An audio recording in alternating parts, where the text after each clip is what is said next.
Muy buenas noches, comenzamos Agenda Mol TV, las horas decisivas. Ya tenemos los primeros resultados, los conteos van avanzando rápido, vamos a estar comentando eso. También tenemos novedades de lo que pasó con el voto en el extranjero. ¿Cuáles van a ser las reacciones políticas? ¿Cuáles van a ser también los impactos que tengan en los distintos sectores? Son algunos de los temas que vamos a conversar esta noche. Para ellos estamos junto a Javiera Parada, gestora cultural y miembro de Democracia en Diálogo. ¿Cómo estás, Javiera? Buenas noches.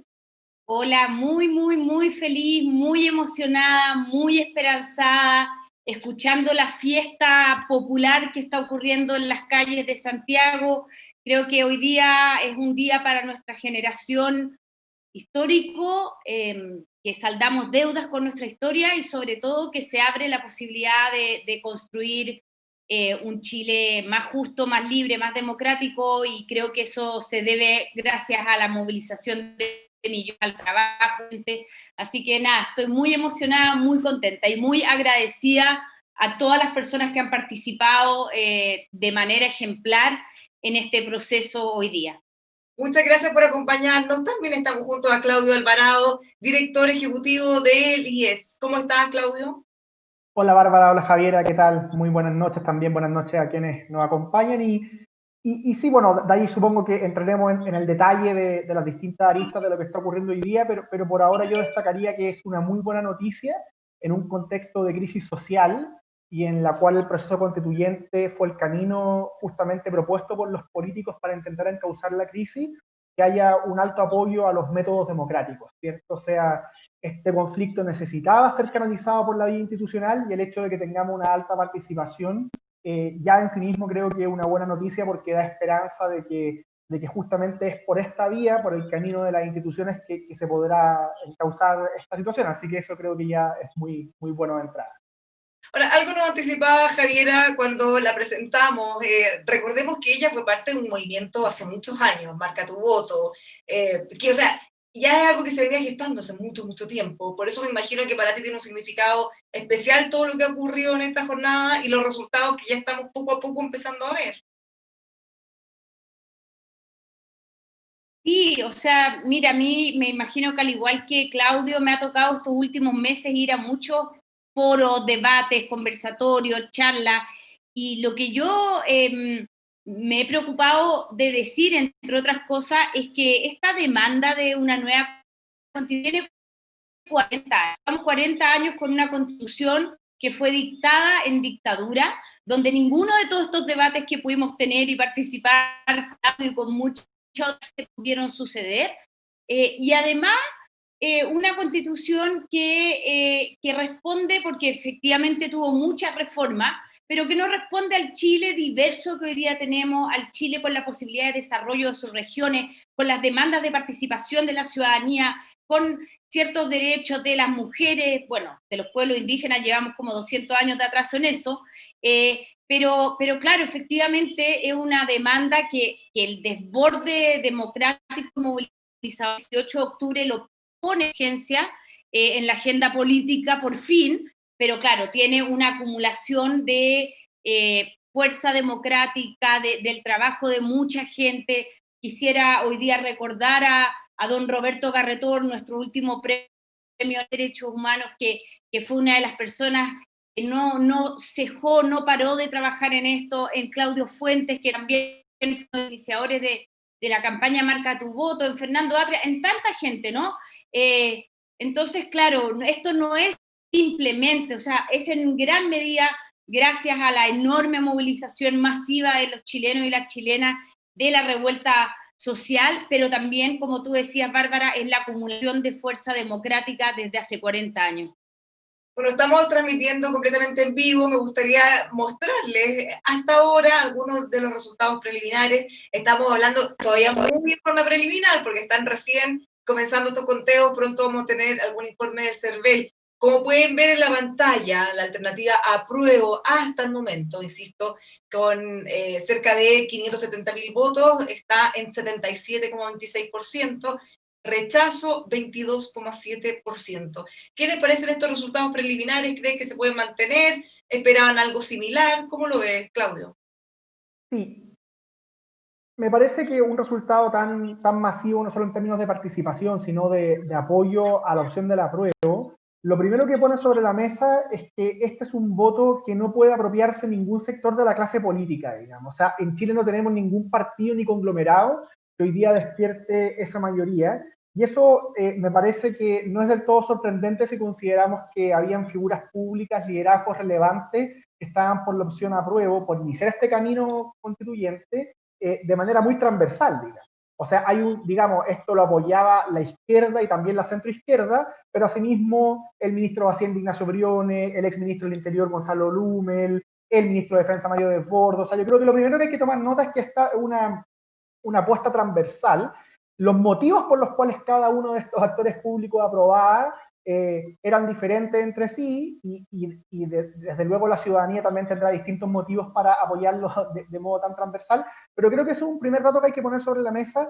porque el proceso que se inicia es un proceso difícil, complejo, que requiere grandes acuerdos y bueno, eso parte desde un dato que no es menor, y es que aquí hay un apoyo que va más allá de la típica lógica derecha-izquierda. Y eso me parece, esto es lo segundo que quería agregar, que tiene que ver con el hecho de que la ciudadanía le está dando, por así decir, más que el beneficio de la duda, al camino propuesto por los políticos para encauzar la crisis de octubre. O sea, la propuesta de nueva constitución, lo que al parecer fue creído por la ciudadanía, fue que es una propuesta de que aquí vienen cambios significativos. Y es el tipo de respuesta que se requería ante la crisis de octubre, ¿cierto? Que tuvo manifestaciones pacíficas y violentas. Entonces la pregunta que nos podríamos hacer acá es ¿por qué el sistema político decidió ese camino? Y ahí tendremos miradas distintas con Javiera, distintas interpretaciones de por qué se propuso la ruta constituyente, pero el hecho es que la ciudadanía cree que aquí hay una posibilidad real de que vengan esos cambios. Y eso, con esto concluyo, Bárbara, me parece que tiene que ser tomado con mucha mesura por los actores políticos. Porque la Constitución en sí misma no va a generar muchos de esos cambios que sin embargo la ciudadanía espera. Entonces aquí se requieren actores políticos capaces de dialogar, de llegar a grandes acuerdos, pero además de seguir en paralelo con todos los otros temas sociales, económicos y culturales que van más allá de las posibilidades de una Constitución o incluso del mismo Estado, que permitan que esa promesa que hoy día la ciudadanía creyó se mantenga vigente a través del tiempo. Esta es como una nueva oportunidad que le da a la ciudadanía al sistema político. Podemos dialogar, podemos generar cambios por la vía institucional y depende de esos mismos actores que van a conducir el proceso que esto siga siendo creído a través del tiempo. Javiera. A ver, yo lo primero que quiero decir es que aquí quienes se pueden arrogar este triunfo, sin lugar a duda, es el pueblo de Chile. El pueblo de Chile que se movilizó, que apostó nuevamente por sus instituciones y por la democracia, que hoy día ha dado muestras al mundo que una crisis social de la magnitud de la que venimos, este pueblo de Chile nuevamente opta por la vía institucional y creo que eso es lo primero que hay que reconocer.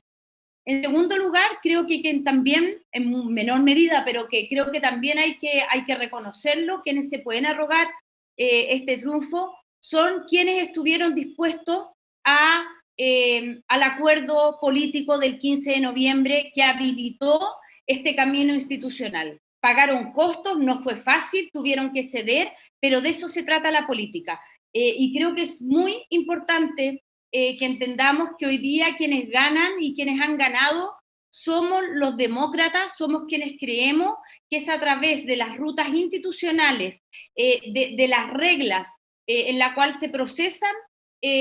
las demandas y que al mismo tiempo la política no puede volver a dormirse como se ha dormido en Chile los últimos años y que es por eso el impacto, la amplitud y también, ¿por qué no decirlo?, la violencia de lo que vimos el 18 de octubre del año pasado. Como decía Claudio, esto no es una luz amarilla lo que ocurrió en Chile, creo que ha sido una luz roja para los partidos políticos, también para la clase empresarial, porque lo que ha ocurrido en Chile es que de tanto esperar hacer reformas que la ciudadanía venía pidiendo, incluso cuando tenía mayorías sociales y políticas y no se habían hecho, bueno, llegamos al 18 de octubre. Que aprendamos todos de esto y que ahora nos dediquemos las cuentas alegres ya están, entonces yo creo que lo que viene ahora es comenzar a construir cuáles son los acuerdos de nuestra generación política que vamos a poder plasmar en ese conjunto de normas que va a habilitar a la política del siglo XXI a tomar las decisiones de política pública. Ahora, en ese contexto, muy sí, breve, Claudio. Bárbara, muy breve. Yo tengo un matiz con Javiera, pero quizás simplemente por cómo lo dijo, ¿cierto? Y es que yo creo que es un error identificar el proceso que se está viviendo hoy día con el 18 de octubre. El 18 de octubre del 2019 yo creo que fue un día muy triste para Chile, en el cual hubo violencia, saqueo y vandalismo brutal, indeseable, incompatible con los métodos democráticos. Lo que ocurre es que parte de la complejidad de lo que le pasó al país es que esa violencia fue acompañada de la explosión de un malestar que era difuso y era inorgánico, pero era muy palpable y que tuvo su expresión justo hace un año, en el 25 de octubre, ¿cierto? Pero yo creo que es un error confundir el 25 de octubre con el 18 de octubre. La crisis fue compleja, fue multifacética, pero lo que me parece que es clave reivindicar justamente por la importancia de los métodos institucionales es que si la crisis hubiera sido pura violencia, probablemente la respuesta tendría que haber sido distinta. Lo que fue muy complejo y lo que obligó a los actores políticos a preguntarse qué camino ofrecerle al país es que no solo hubo violencia, hubo explosión de un malestar que fue conducido o expresado por vías más pacíficas, como lo que se vio en la marcha más grande de Chile, ¿cierto? Y el mérito del sistema político fue que en la hora más oscura, cuando Chile estaba al borde del abismo y estaba consumido por violencia, pero también por la expresión de ese malestar, fue capaz de proponer una vía institucional. Y lo que estamos viendo hoy día son las consecuencias de esa ruta que se trazó en su momento, que tiene que ver con motivos constitucionales, pero también con motivos políticos. Y me parece que es importante recordarlo porque el gran mérito de lo que estamos empezando a ver hoy en día con el muy probable triunfo de la prueba a la luz de los números bien contundentes, es que la ciudadanía, insisto, le dio una nueva chance al sistema político. Estamos dispuestos a buscar cambios significativos por los caminos institucionales. Y eso yo creo que es la principal noticia que tenemos que tener hoy día y que hay que reivindicarlo una y otra vez. Esto no es una respuesta simplemente al 18 de octubre, es una respuesta al conjunto que tenía una dimensión que no era violenta y que ameritaba también una respuesta al sistema político en la misma línea.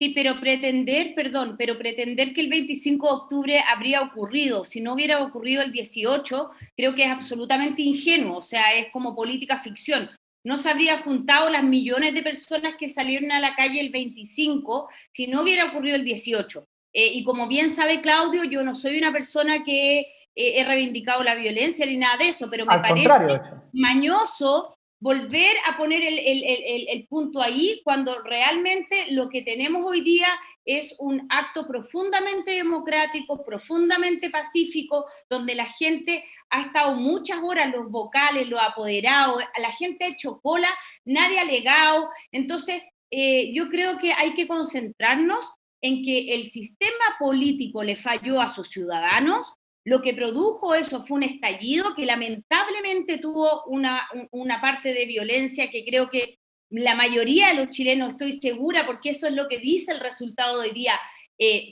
condenamos y no estamos de acuerdo, pero aquí lo que hay que hacerse cargo es que las instituciones no funcionaron para procesar esas demandas y finalmente, gracias a la movilización popular, hemos tenido la posibilidad de abrir esta vía constitucional que, por cierto, hay que decirlo,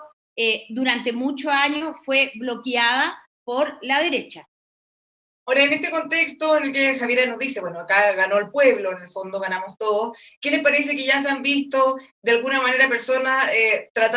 políticas, me refiero, tratando de alguna manera de apropiarse de este triunfo o bien de sacar a otros, es decir, no se vengan a subir al carro de nuestro triunfo? ¿Qué les parece que están en esa sintonía mientras están todos en otra? Claro, lo que pasa es que ahí es justamente donde yo creo que está el riesgo de lo que estamos iniciando, porque como dice Javiera, la virtud del resultado que tiene hoy día y de cualquier resultado que es producto de un plebiscito que se desarrolla por vías institucionales, es que la gran mayoría de la gente lo que dice es: nosotros no queremos violencia. Los violentos no son ni el apruebo ni el rechazo, salvo márgenes muy puntuales de cada bando. Los violentos son personas que quieren otro tipo de mecanismos para instalar sus demandas. La ciudadanía hoy día está diciendo otra cosa, y lo está diciendo de modo tan masivo que no hay ningún actor político que por sí solo pueda apropiarse de esto. Y de hecho yo coincido con Javier en que el antecedente inmediato de esto, tal como ella decía, está en el acuerdo transversal del 15 de noviembre. Y es en virtud de ese acuerdo que lo que hay es que tuvimos actores políticos desde la derecha. Hay O sea, digámoslo así, desde la UDI hasta la izquierda, más allá de la centroizquierda tradicional, más allá del Frente Amplio, tenemos actores políticos que están por el apruebo. Entonces sería muy curioso que hubiera alguien que se pretendiera arrogar este triunfo como si fuera de suyo exclusivamente, digamos. Y sobre lo otro que decía Javier acerca de que hay una parte de la derecha que bloqueó el camino constitucional. Bueno, yo creo que también hay que poner la otra cara de la moneda aquí hoy en día, ¿cierto? En un momento como el que se está viviendo, y es que si es que no hubiera existido una dimensión significativa de la derecha, que llegado el momento estuvo dispuesto a poner este tema sobre la mesa, tampoco se habría producido ese acuerdo transversal. Por eso yo creo que este día no hay que leerlo tanto en clave derecha-izquierda, sino como la ciudadanía acepta la propuesta y la invitación que le hizo el sistema político a que recorramos juntos un camino que va a ser difícil, va a ser complejo, pero que tiene en su raíz justamente no la polarización, sino los grandes acuerdos. Y son esos acuerdos los que van a permitir que este camino sea, en lo que sigue, también recorrido de manera exitosa, razonable y está a la altura de lo que la ciudadanía espera, que sin duda son grandes cambios, digamos, pero son grandes cambios que requieren acuerdos de todos y por tanto no hay que excluir a nadie a priori. Bueno, algo así apuntaba Pablo Longueira cuando le decía, bueno, que gane el apruebo por 80% si es posible, porque ahí queda en evidencia que estamos todos. Hay una parte de la derecha y por supuesto la izquierda, pero la izquierda sola no es ese porcentaje. No se lo pueden arrogar ellos porque en el fondo hay una parte de todos ahí. Tenía que ver con eso lo que él apuntaba. O sea, ahora esta noche pueden subirse de alguna manera, como dicen, apropiarse todos de ese triunfo, como decía también Javiera, desde todo. A ver, yo lo que creo es que más allá de quienes llevamos muchos años trabajando por esto y que nunca hemos dudado de que había que cambiar esta constitución, lo que está ocurriendo hoy día es que hay una enorme, amplísima mayoría de chilenas y chilenos, de gente que había dejado de confiar en la política, porque parece que yo querría resaltar no solo la enorme diferencia que hay entre el apruebo y el rechazo, y al parecer entre la Convención Constitucional, la Asamblea Constituyente por la que tanto hemos trabajado y la Convención Mixta, sino que a mí me parece igual de relevante es que al parecer habría subido la participación. Y no solo habría subido la participación, sino que además habría subido en sectores populares que históricamente habían ido descendiendo su participación política desde que, electoral por lo menos, desde que el voto se hizo voluntario, y al parecer hay una masiva participación de la juventud, que también se había ido desaprendiendo de la práctica política electoral, ¿no? Entonces, yo creo que el mensaje que hay aquí, insisto, más allá de cuántos años ha trabajado uno en esto o no, porque al final nada de eso, creo yo. Creo que, insisto, aquí hay que hacerle homenaje a ciertas personas, también como a los jóvenes que salieron a la calle, a Gustavo Gatica, a Fabiola Campillay, que hoy día fueron a votar con una enorme dignidad y también con un enorme llamado a la gente a participar. Y creo que a esas personas sí uno podría ejemplificar en ellas este triunfo, pero creo que el mensaje es un mensaje amplio de una ciudadanía que le está diciendo a la política que espera que haga lo que tiene que hacer. Y eso que tiene que hacer es construir acuerdos de corto, de mediano y de largo plazo, para poder dar respuesta a las demandas sociales, a las demandas también democráticas y de participación, y en el fondo a poder ponernos de acuerdo en cómo vamos a desarrollar nuestro país los próximos 40 años. Y eso habrán cuestiones que estarán en el proceso constituyente, habrán otras que es de esperar que se solucionen hoy día o que avancen en su tramitación en el Congreso, y hay otras que necesitan de grandes pactos donde tiene que participar el mundo privado, los trabajadores, las comunidades, la academia, que son las estrategias o pactos de desarrollo. Así que yo creo que, insisto, este es un triunfo del pueblo de Chile, y cuando digo el pueblo de Chile también, en ese pueblo están los que hoy día votaron rechazo. A partir de hoy día tenemos que ser capaces de construir un nuevo nosotros, un futuro que sea de todas y todos. Y eso es el gran desafío que tenemos por delante, es de esperar que los partidos políticos se den cuenta de que es una oportunidad que no podemos desperdiciar, y que todos los actores sociales del mundo privado participemos y estemos a la altura de esta ciudadanía que nuevamente ha optado por la democracia y ha optado por la vía institucional. Bueno, así como compartimos resultados preliminares de apruebo o rechazo, también tenemos resultados preliminares de las convenciones. Les quiero mostrar hasta ahora lo que se está registrando. Tenemos un porcentaje también muy relevante para la convención constitucional, cerca de un 79%, y en el caso de la mixta constitucional, un 20,8%. Estos son resultados muy preliminares todavía, pero dada la contundencia de la diferencia, es probable que se vayan manteniendo, que se modifiquen, pero quizás no en mayor medida. Ahora, es importante quizás, saliendo de esto de quién gana o quién no, ¿qué va a pasar mañana? ¿Cómo comienza? Porque este es recién el paso número 1 en el proceso constituyente, vienen muchas cosas importantes. Exactamente, el itinerario constituyente que se fijó en el acuerdo del pasado 15 de noviembre y que después se tradujo en la reforma constitucional que incorporó al capítulo 15 a la Constitución vigente, que está regulando todo esto, es un itinerario súper exigente, porque ahora viene un proceso que, digamos, tanto a derecha como a la izquierda, les va a implicar cambiar el switch, como quien dice. Porque resulta que viene una elección de delegados constitucionales, de convencionales, ¿cierto? Que si se confirma este resultado, va a implicar 155 miembros, y esto es un desafío para la izquierda, a quien unirse en torno al apruebo le era mucho más fácil que tener acuerdos programáticos y de listas electorales de cara a esa convención, y por el lado de la derecha va a tener que superar su fragmentación entre apruebo y rechazo para enfrentar este proceso de manera unida, aunque tiene más acuerdos programáticos, y esa es una de las paradojas de esta situación. Ahora, pensando en el proceso a largo plazo, y más allá de esta coyuntura política inmediata, hay que recordarle a todos quienes nos están viendo de que este proceso implica una hoja en blanco, como se ha dicho, en el sentido de que no es una simple reforma constitucional, de que se trata de crear un nuevo texto, pero si uno mira el proceso en su globalidad, tiene bien poco en blanco. Hay plazos, hay límites, y lo más relevante de todo, la única manera de que se termine en una nueva constitución es que en el plebiscito de salida la ciudadanía apruebe el nuevo texto que proponga esta convención. Y eso debiera servir de incentivo a todos los actores políticos a tomarse esto con mucha seriedad y con mucha mesura, porque así como el trabajo de la convención tiene en un sentido acotado esta hoja en blanco en cuanto a que es reforma, el proceso en su conjunto no es hoja en blanco. Y si es que las cosas no se hacen bien, podríamos caer en la paradoja de que terminemos con la misma constitución vigente, ¿cierto? Entonces yo creo que eso le pone una exigencia de sentido de Estado a altura republicana a todos los involucrados para que esto valga la pena y dé los frutos que se esperan y que enunciaba Javiera. Yo soy un poco más escéptico, lo reconozco, digamos, creo que la expectativa hay que moderarla para no después producir grandes frustraciones, pero es un hecho de que si esto resulta bien puede ser una buena noticia para el país, pero el camino que nos lleva desde hoy día a esa eventual nueva constitución todavía tiene muchos pasos que recorrer, no es algo inmediato. Sí, bueno, yo creo que efectivamente este es el primerísimo paso que confirma lo que muchos veníamos diciendo desde hace mucho, porfiadamente, pero claro, ahora por fin se abre el proceso constituyente. Yo creo que hay desafíos en lo inmediato, como asegurar la participación de independientes, dado la crisis de los partidos políticos, que yo espero que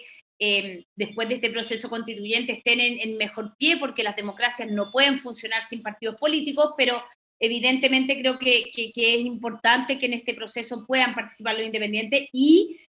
los pueblos indígenas, que todavía no se ha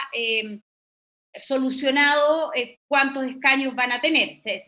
Ya es claro que van a tener escaños reservados, pero no sabemos cuántos, y a mí me hubiera gustado que hoy día votáramos con esa información.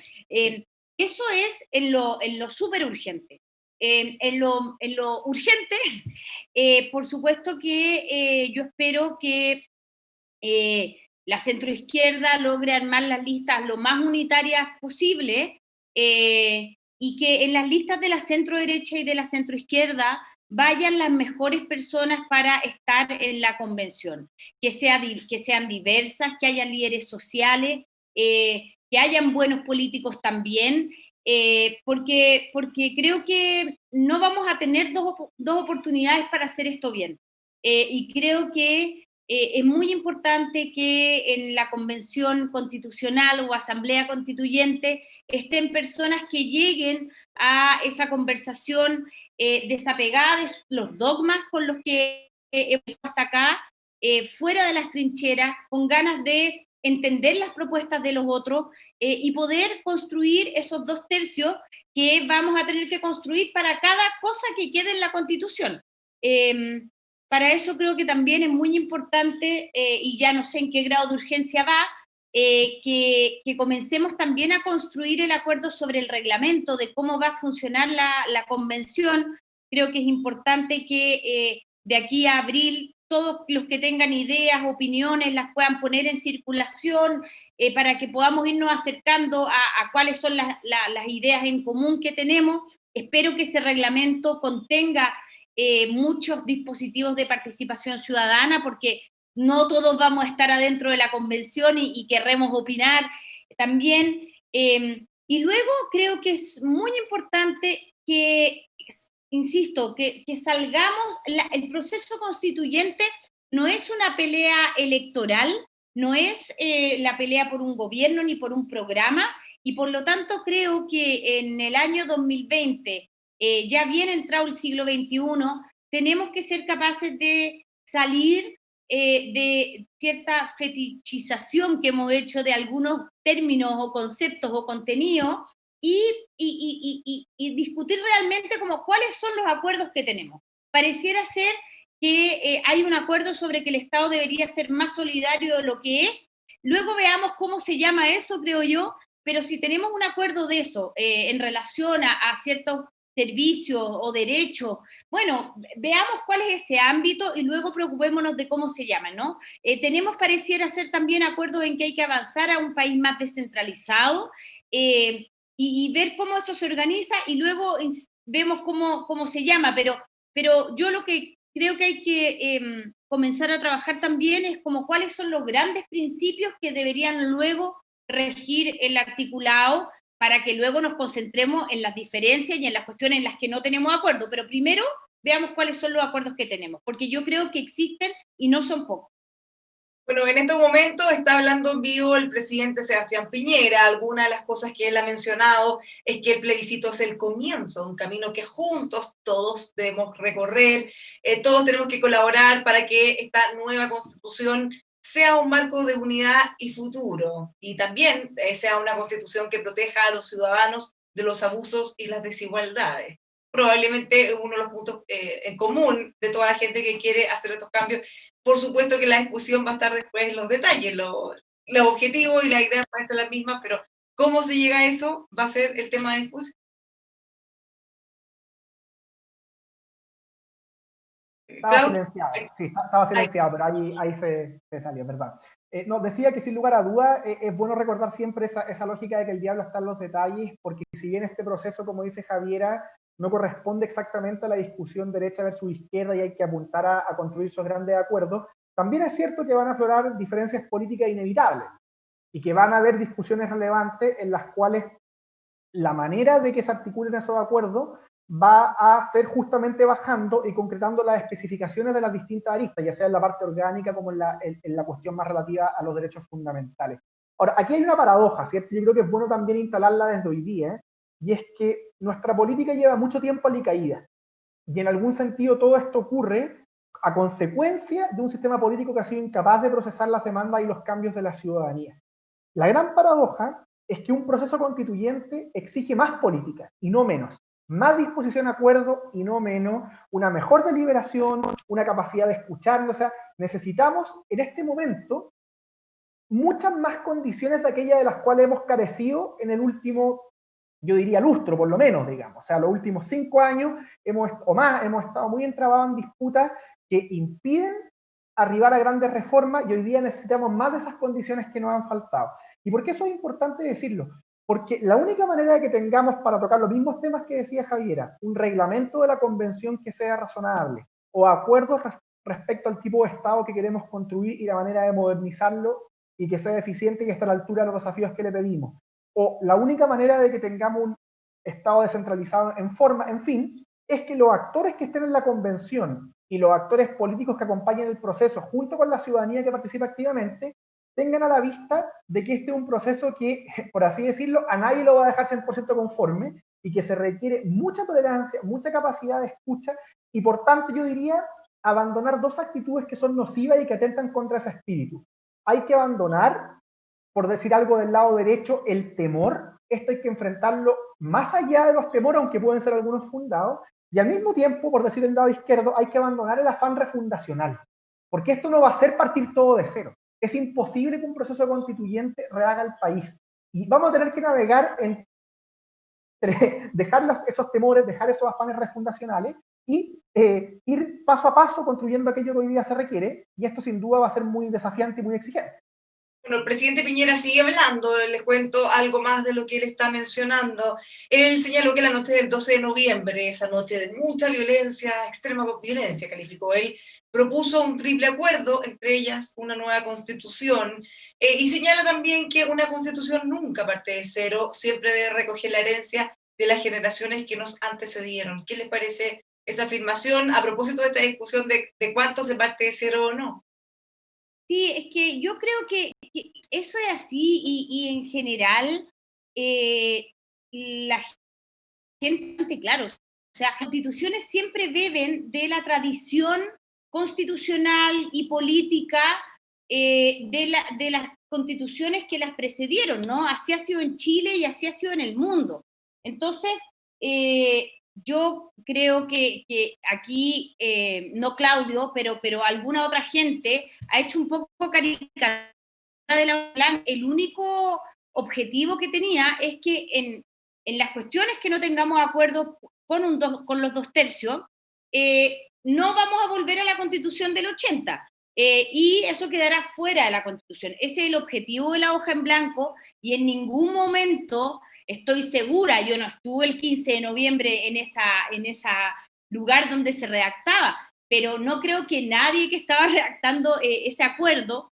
pensara que las cosas buenas que están hoy día en la Constitución no haya que mantenerlas. Estoy pensando, por ejemplo, en el artículo 8, que en un comienzo era un artículo que prohibía la actividad del Partido Comunista y que en 2005 fue reformado, y hoy día es un artículo que promueve la probidad en el funcionamiento público. Estoy pensando en las autonomías de los órganos que hoy día tienen autonomía constitucional, que quizás se puede discutir que se incorporen algunas instituciones que no tienen ese rango. Estoy pensando en la Defensoría Penal y en el Instituto Nacional de Derechos Humanos, pero la verdad no creo que haya mayorías que estén pensando en no mantener eso, ¿no?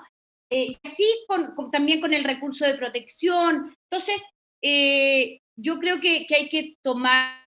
la hoja en blanco en su justa medida, que en el fondo es que vamos a empezar a construir una nueva constitución y que no estamos atados a la constitución del 80, nada más. Mal haríamos, y nunca se ha hecho, sería creo un caso como inédito en la historia constitucional del mundo, en no recuperar las cosas de nuestra tradición que han sido buenas y eficientes y efectivas. Otra de las cosas que he mencionado el presidente Sebastián Piñera, esta noche está dando un discurso en vivo después de esta extensa jornada del plebiscito. Él afirma que hoy es tiempo de sanar heridas del pasado, de unir corazones. ¿Podría ser una buena posibilidad, una oportunidad única para hacer eso y generar por fin una unidad, ir limando esa pereza y polarización a través de este proceso constituyente? Como dijo Lo que pasa es que aquí me parece a mí, Bárbara y Javiera, hay que, digamos, esos son el tipo de frases que se pueden interpretar muy para el bronce, para salir del paso en un contexto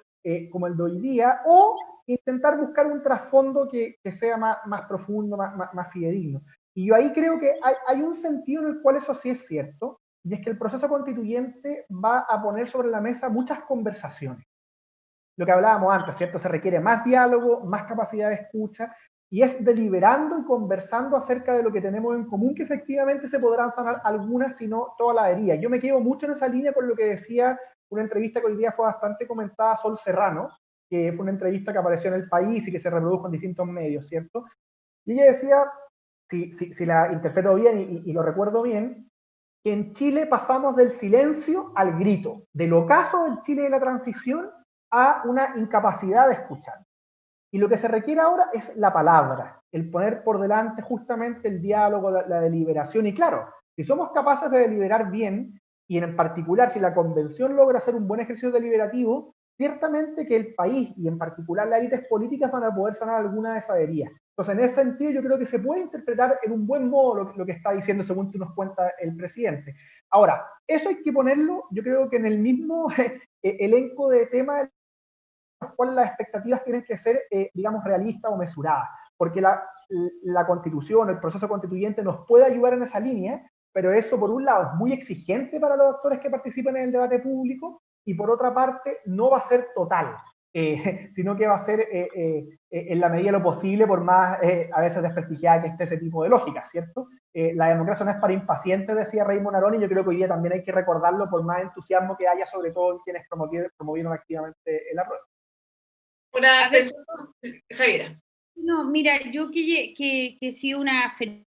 partidaria de que este proceso constituyente sucediera desde hace muchos años. Efectivamente, cuando yo comencé a trabajar en esto, me parecía muy importante de que las chilenas y los chilenos pudiéramos tener una conversación mirando al futuro y no anclado en los traumas que traemos del pasado. Y por cierto que creo que una parte muy importante del proceso es esta conversación que podamos dar, que nuestra generación política, cuando digo nuestra es bien amplio porque incluye hartas generaciones, pero que esta generación política pueda dar, no basada en las cosas pendientes que quedaron quizás del pasado, sino básicamente en qué es lo que queremos para el futuro. Dicho esto, yo creo que para curar herida es imprescindible, que hay que como separar los tiempos, pero es imprescindible la verdad, la justicia y la reparación, ahora no solo ya para los crímenes perpetrados en dictadura, sino también para las graves violaciones de derechos humanos que se han cometido el último año y que lamentablemente vuelve a poner a nuestro país en un lugar donde creímos que no íbamos a volver a estar. Y eso no podemos no hacerlo porque es la única manera en que las sociedades puedan curar este tipo de heridas. Por otro lado, que esta es la primera vez que el Estado chileno va a poder conversar de manera institucional, vinculante con los pueblos indígenas. Y creo que eso también va a ayudar a cerrar una enorme fractura que tenemos desde hace mucho tiempo y que las últimas décadas además se ha transformado en causa de violencia, de mucha pobreza, y que es algo con lo que nos hemos obligado a vivir por no resolver ese tema desde hace 2 siglos. Y creo que otra muy importante para curar esta herida es, insisto, en que el proceso sea lo más participativo posible, porque aquí hay que sumar actores que no han estado en la conversación y que no militan en los partidos políticos, que no tienen acceso a los medios de comunicación. Estoy pensando en dirigentes sociales, en dirigentes vecinales, en voces que nuestra democracia no ha estado escuchando. Y creo que esas 3 condiciones son imprescindibles para que este deseo que tenemos de que el proceso ayude a curar heridas se pueda realmente materializar. Bárbara, disculpa, que Javiera pone sobre la mesa temas, digamos, desafíos a nivel país, o sea, del Estado chileno, que van más allá del gobierno de turno, que son sin duda muy, muy relevantes, pero yo quisiera hacer 2 alcances. El primero es que, si bien muchos de estos desafíos, insisto, son muy significativos, no debemos olvidar, y va a ser una tentación, me parece, del proceso constituyente, olvidar que el propósito central de una constitución es organizar y distribuir el poder político, tanto para limitarlo como para hacerlo eficaz, que está a la altura de las demandas que le pedimos, digamos, al poder del Estado. Y eso creo que es muy importante porque es un tema que tiene mucho que ver con las fallas previas a la crisis de octubre del año pasado. O sea, hay que repensar la relación entre el presidente y el Congreso. Yo, por ejemplo, soy muy crítico del sistema electoral, pero ahora mismo, o sea, aquí no vamos a discutir hoy día eso en específico, pero sí yo quisiera poner sobre la mesa que ese tipo de temas, que a veces son menos digamos, románticos, atractivos para la opinión pública, son sin embargo muy relevantes desde la perspectiva de cuál es la función central de una constitución, que es justamente ayudarnos a que el poder pueda canalizar las demandas ciudadanas en la medida que esté mejor organizado y estructurado. Y el segundo alcance que quería añadir acerca de lo que decía Javiera, dice relación con la dimensión participativa del proceso. Efectivamente, aquí va a haber una expectativa muy grande de participación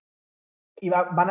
digamos, vamos a tener que ser muy creativos para encontrar los mecanismos que estén a la altura de esas expectativas, pero al mismo tiempo una parte relevante del proceso, por la misma estructura de la convención, va a ser reivindicar, explicar y actualizar la representación política, porque la convención constitucional es un órgano esencialmente representativo, va a tener participación en su origen, la gente va a elegir los miembros, va a tener mecanismos complementarios de participación, pero en los hechos van a ser representantes de los ciudadanos deliberando acerca de las normas constitucionales que haya de incluir el nuevo texto. Y eso va a requerir un esfuerzo porque la representación está desprestigiada y porque además estamos en un contexto de crisis global de la democracia. Entonces, creo que hay que ser conscientes de la magnitud del desafío también en esa línea. Tenemos que incorporar la ciudadanía, buscar esa participación, pero siempre recordando, explicando y reivindicando que van a ser, como no puede ser de otra forma en nuestras sociedades contemporáneas, representantes de los ciudadanos los que en último término se pongan de acuerdo y plasmen en un texto aquellos acuerdos fundamentales que han de organizar y distribuir el poder en el contexto del Chile del siglo XXI. Bueno, no podemos perder de vista, perdón, que una vez que termine, va a pasar este plebiscito, se va a acabar la pandemia en algún momento pronto, y nuestra situación económica va a ser peor de la que teníamos antes del 18 de octubre del año pasado. Eso también, de alguna manera, hace más complejo este proceso, porque vamos a retroceder en pobreza, ya es un hecho. Sí, solo para terminar de puntualizar de lo que hablaba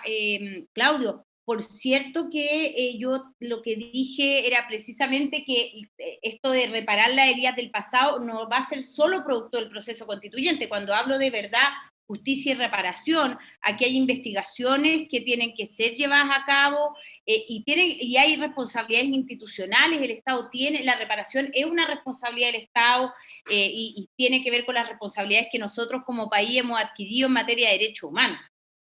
Y no tiene nada, o sea, no es del procedente, tiene que ser paralelo. Y sí, pues por cierto nos tocó hacer este proceso constituyente en esta situación. Hay algunos que nos hubiera gustado que este proceso se hiciera el año 2014, pero hubo oposición a que eso fuera así, pese a que estaba en el programa de la presidenta Bachelet. Un sector muy minoritario de la derecha apoyó ese proceso, que fue Bópoli, y al interior de la nueva mayoría tampoco había un acuerdo tan transversal de cómo había que hacerlo. O sea, fuimos todos testigos de las discusiones que había entre los mismos partidos. Y por supuesto que, claro, habría sido mejor hacerlo sin pandemia, sin crisis económica,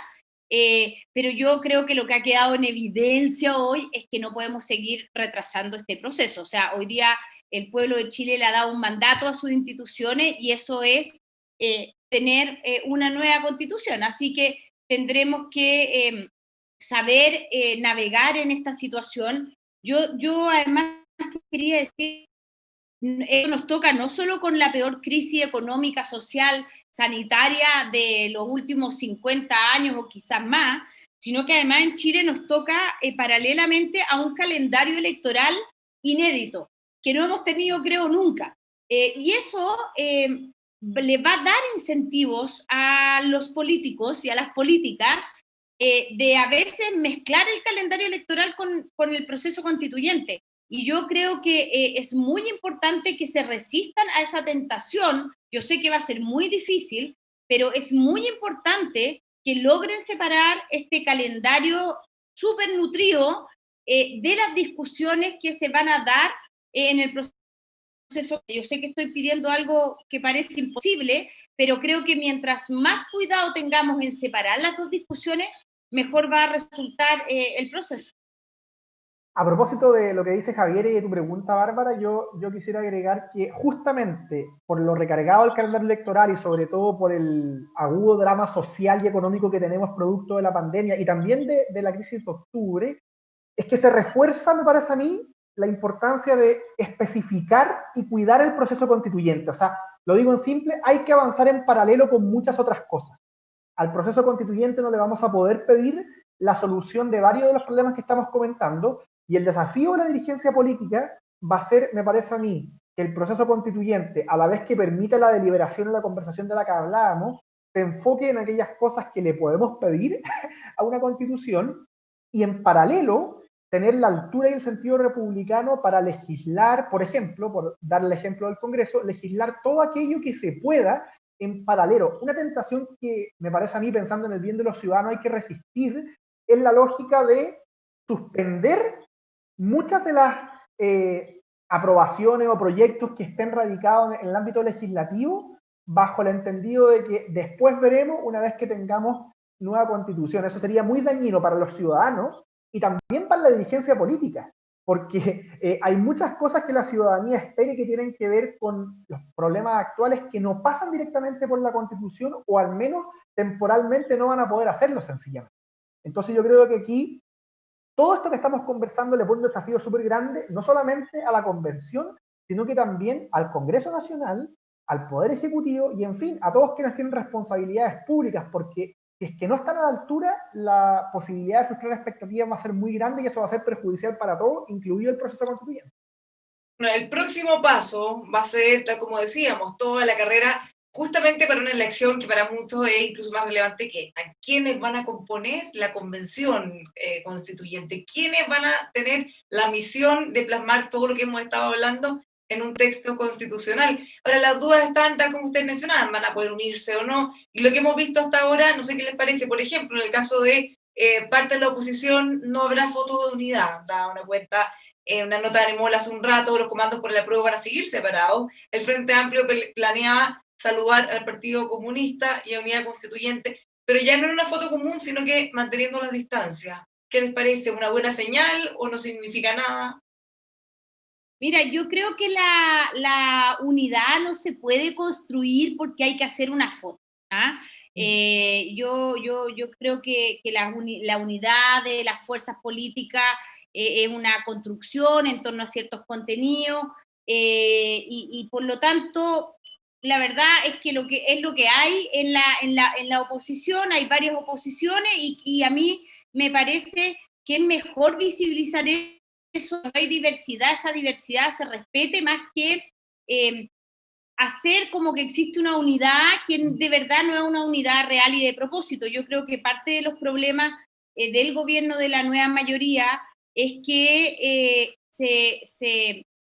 se recogieron muchas de las demandas de la ciudadanía, pero no se hizo el proceso político para que las fuerzas políticas que conformaban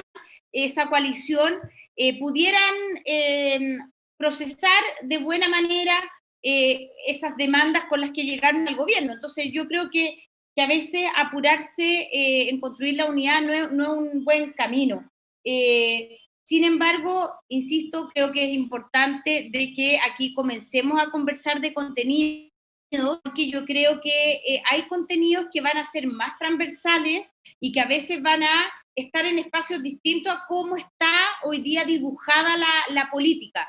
Por ejemplo, en torno a los temas orgánicos, que yo estoy totalmente de acuerdo con Claudio, que son para mí lo más importante, o sea, el conjunto de reglas e instituciones que habilita a la política a funcionar bien para todo lo que Claudio dice, o sea, nosotros necesitamos que el Congreso no tenga el incentivo de no llegar a acuerdo. Estados Unidos lleva con el Congreso bloqueado desde Obama y los presidentes están gobernando a punta de decreto, dada la polarización política que existe en este país.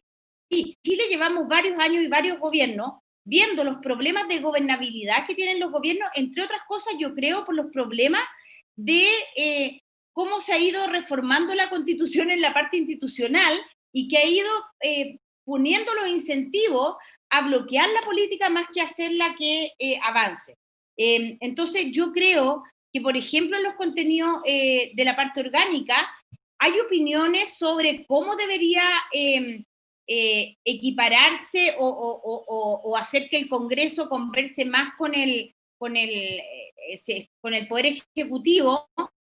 donde hay opiniones sobre el semipresidencialismo, dividían los partidos. No hay acuerdo, yo creo, en todos los partidos de que debamos avanzar al semipresidencialismo o al semiparlamentarismo, quedarnos con el presidencialismo. Yo creo que esas causas van a tener adeptos en los distintos partidos y por eso creo que es importante empezar a tener la conversación de contenidos insisto, como intentando ver cuáles son los acuerdos que tenemos y cuáles son los que podemos construir y cuáles no vamos a llegar, porque hay cuestiones que evidentemente no vamos a llegar a acuerdo y ahí operará la democracia. Sí, tres consideraciones adicionales, Bárbara, muy breve a propósito de tu pregunta. Lo primero es que, como decía hoy día Heraldo Muñoz en una entrevista, el presidente del PPD en una entrevista en CNN en la tarde, la foto de la unidad por el apruebo, por así decir, era inviable por un motivo práctico, además, y que ya lo conversamos antes, y es que teníamos apruebo desde la UDI hasta el Partido Comunista, digamos. Entonces, no solamente la oposición iba a tener su foto del apruebo, sino que esta era una cuestión transversal. Lo segundo es que me parece a mí que la izquierda tiene un desafío que Javier reconoce muy bien, y es que hay distintas oposiciones, y en ese sentido, el desafío de ese sector político va a ser en los días siguientes pasar de la unidad en torno al apruebo a los pactos políticos y programáticos que se requieran de cara a la discusión constituyente. Y en el lado derecho del espectro me parece que se va a dar la paradoja inversa, y es que la fragmentación bien disputada entre apruebo y rechazo me da la impresión de que va a pasar a mí a un mayor acuerdo en torno a contenidos, pero no total, y esto es lo último que quería añadir por lo que dice Javiera, es que hay algunos temas estrictamente constitucionales en los cuales el clivaje no es derecha versus izquierda. Y el mejor ejemplo, efectivamente, es qué hacer con la articulación entre presidente y Congreso. Estamos todos de acuerdo en que hoy día no funciona bien, pero a la hora de resolverla, algunos van a poner un énfasis en pasar a un semipresidencialismo o algo de esa índole, y otros más bien vamos a decir, mira, hay que ajustar cosas del presidencialismo, pero el problema va más bien por el lado del sistema electoral con el que elegimos los parlamentarios. Y esa es una discusión que no se da bajo la típica división partidista. Y por eso es que este proceso que viene por delante es súper desafiante, porque hay que construir acuerdos no solamente al interior de los sectores, sino de manera transversal y con el añadido de esas diferencias que no admiten las lecturas más habituales. Ahora, ya para ir cerrando, independiente de las preferencias, por supuesto que todos pensaban de alguna manera distinto, no, pero ¿les parece que el resultado hasta ahora, insisto, preliminar, tan contundente, puede ser un buen pie para comenzar un proceso con mucho apoyo ciudadano? Mejor que si hubiera sido más estrecho, en el sentido que, bueno, la gran mayoría lo quería, los que no, por lo menos tienen un consuelo de que realmente es una fuerza que agrupa o que podría agrupar a la mayoría de los chilenos y que eso le puede dar una mayor fuerza y también ayudar a contribuir a mejorar el ambiente, a que los contenidos de lo que vengan sean para mejor y de alguna manera ser más optimistas de lo que viene? Yo no tengo ninguna duda de que este resultado lo que hace es dar un mensaje contundente a toda crítica de que se requiere que la política vuelva a ser el espacio de las transformaciones sociales a través de institucionales. Y creo que también es un mensaje muy claro a quienes han intentado boicotear este proceso de lado y lado, diciendo que iba a llegar el caos, que el país se iba a desmoronar, y también quienes han dicho que este proceso era insuficiente, que se había hecho de espalda al pueblo. Bueno, el pueblo hoy día se ha tomado el proceso en la cuidado y creo que es insisto en lo que decía al comienzo, es la mejor prueba de que las chilenas y los chilenos creemos en que nuestras diferencias se procesan con nuestras instituciones, a través de nuestras instituciones, a través de reglas que nos ponemos juntos, y creo que, insisto, no solo la diferencia entre el apruebo y el rechazo, y entre la convención constitucional, la mixta, sino también esta tendencia que vemos a que ha subido la participación, creo que es una señal muy contundente para que todos hagamos lo mejor de nosotros para que este proceso termine de buena manera. Sí, yo en ese sentido, Bárbara, me sumo simplemente a lo que señala Javiera. Es bueno que participe mucha gente, y esto habría sido bueno cualquiera fuera el resultado, porque da cuenta de que la ciudadanía está dispuesta a tener los canales institucionales como vía privilegiada de expresión. Es bueno, además, me parece, un triunfo tan contundente del apruebo en la medida que pone sobre la mesa que, bueno, aquí, por decirlo así, la mitad de los electores de centro derecha también votó por el apruebo de la mano de muchos de sus liderazgos que estaban en esa línea, pero lo principal que quisiera agregar yo es que esto confirma de que, pese a las enormes dificultades que tenemos, y volviendo a la entrevista de Sol Serrano, que a mí al menos me gustó mucho, me identificó mucho, digamos, todavía hay margen para ser optimista en la palabra y el diálogo como vía para dejar atrás tanto el silencio como el griterío, entendido en la dimensión violenta de la protesta, pero también en la falta de articulación política que nos permite seguir adelante con los desafíos del Chile post-transición. Y en esa línea, yo creo que lo que hay que hacer esto es tomarlo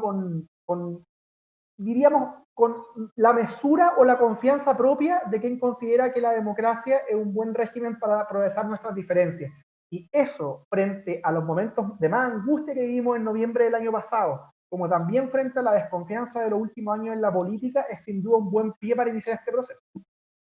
Ahora tenemos